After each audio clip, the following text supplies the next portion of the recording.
Well, it's a tough act to follow. It is, but Barz is no slouch. He's got some tricks up his sleeve, too. Okay, well, let's dive into round two. But first, a quick break. And Barz doesn't disappoint, you know. Oh. He comes back hard. Oh, yeah, he's not letting Vega get away with that last line. No way. So what's he hit back with? All right, so Barz opens with, "Black folk pound hit him. I left denim tears sunk in his face like Down syndrome." Wow, okay, that's intense. I mean, that imagery is brutal. Yeah, he's not holding back. So is this typical, like, is this what we expect from battle rap? I mean, these personal attacks, this level of aggression? Well, it's definitely part of the culture, right? I mean, Right. battle rap is all about pushing boundaries, about testing the limits of what's acceptable. And sometimes those lines get blurred. Yeah, and it's hard to know, like, as a listener, how to even react to something like that. Right. I think it's a question that every listener has to answer for themselves. I mean, how much of this is real? How much is exaggerated? Where does the persona end and the person begin? Yeah, are we supposed to be shocked? Are we supposed to be entertained? I think it's a bit of both. I mean, yeah. there's no doubt that battle rap is entertainment. People go to these events to see rappers go head to head, to see who can come up with the most clever, the most brutal, the most memorable lines. Right. But it's also more than that. It's a cultural phenomenon, a form of expression that comes from a very specific place, a very specific set of experiences. Okay, so how should we be thinking about it then? How should we engage with this kind of content? I think it's important to go into it with a critical ear, to be aware of the context, the history, the cultural forces at play. Yeah. I mean, battle rap can be a reflection of reality. It can be a way of processing trauma, of dealing with pain, of fighting back against oppression. But it can also be harmful. It can perpetuate negative stereotypes. It can glorify violence. Oh, yeah, it's complicated. Exactly. There's no easy answer. It's a conversation that's still happening, you know? So what about Barz then? I mean, think he seems to be leaning into this aggressive persona. He is, yeah. I mean, that line about Down syndrome, it's definitely pushing the boundaries. Yeah. But he also backs it up with some serious lyrical skill. Yeah, you're right. He's not just spitting random insults. There's a craft to it. Exactly. Like when he says, "I'm the nigga with the backpack on the mad that fold exotic shit look like I bought a crate from Baghdad." That's a complex rhyme scheme. It's got internal rhymes. It's got vivid imagery. He's showing off his skills as a wordsmith. And it's memorable. I mean, that image of the backpack and the exotic shit, it sticks with you. Yeah, he's a storyteller. He's painting these pictures with his words. And even when he's being aggressive, there's a sense of artistry to it. Right. So it's not just about being shocking. It's about being clever, about using language in a way that surprises and delights the audience. Exactly. It's about wordplay, about metaphor, about pushing the boundaries of what language can do. So what about the street cred aspect? I mean, how much of what Barz is saying here is real, and how much is just part of the persona he's creating? Again, it's hard to say for sure. I mean, battle rap is a performance. There's always an element of exaggeration, of bravado. Yeah, it's like a wrestling match almost. Yeah, there's a lot of similarities, actually. I mean, you have these characters, these larger-than-life personalities, and they're going up against each other, trying to outdo each other, to win over the crowd. But the stakes are different, though, right? I mean, in wrestling, it's all predetermined. Right. But in battle rap, there's a real sense of danger, a sense that anything could happen. These rappers are putting their reputations on the line, and the crowd is right there in the room with them, feeling the energy, the tension. So it's more real than wrestling in a way.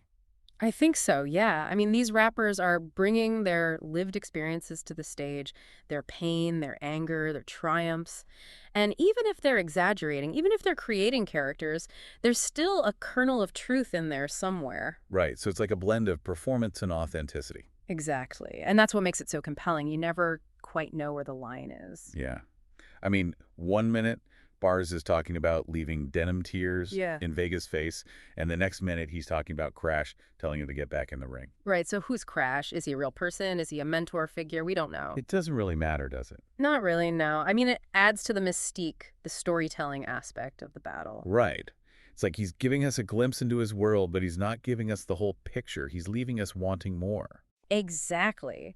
And that's what keeps us coming back for more. Okay, so Barz is building this narrative, this comeback story. He's the underdog. He's been through some tough times, but he's back.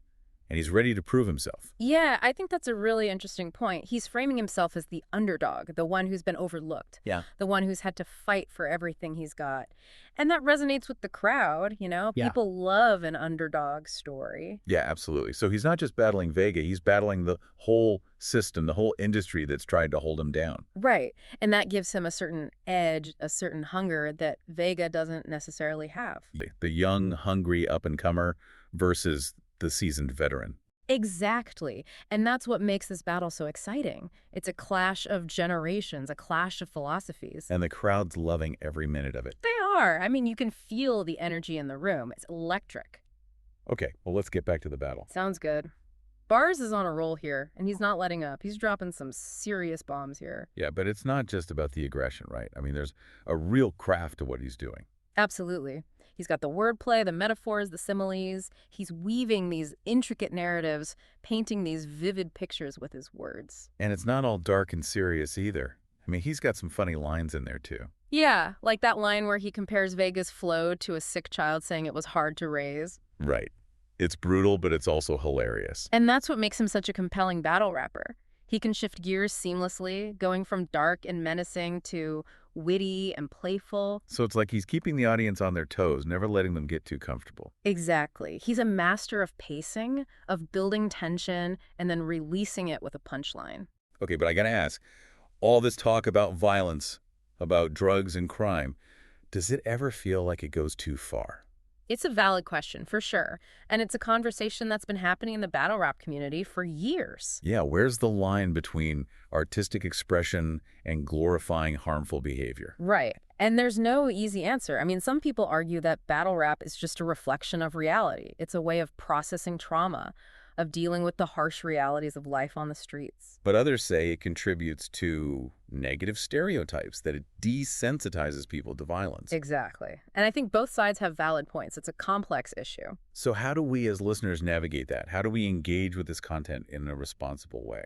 I think it's important to go into it with a critical ear, to be aware of the context, the history, the cultural forces at play, and to remember that this is a performance, it's an art form, it's not always meant to be taken literally. Right. So we can appreciate the skill, the wordplay, the storytelling without condoning the violence. Exactly. And I think it's also important to have these conversations, to talk about the impact of this kind of content, to challenge the stereotypes, to hold the artists accountable. Yeah, that's a good point. It's not about censorship. It's about dialogue. Right. It's about understanding the complexities, the nuances. It's about having a critical conversation about the role of art in society, about the power of language to both reflect and shape our reality. Well said.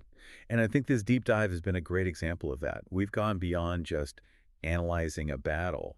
We've explored the culture, the history, the social and political forces that shape this art form. Yeah, and I think it's important to remember that battle rap is constantly evolving. It's a dynamic, living art form that reflects the times we live in. So it's not just entertainment, it's a window into our culture, into our collective psyche. Absolutely, and I think there's a lot we can learn from it if we're willing to listen with an open mind and a critical ear. I couldn't agree more. This has been a fascinating deep dive. I'm walking away with a lot to think about. And for you listening, I hope you are too. What role does battle rap play in our society? How does it reflect our values, our fears, our aspirations? Keep those questions in mind as you explore this complex and compelling art form. Thanks for joining us on this deep dive.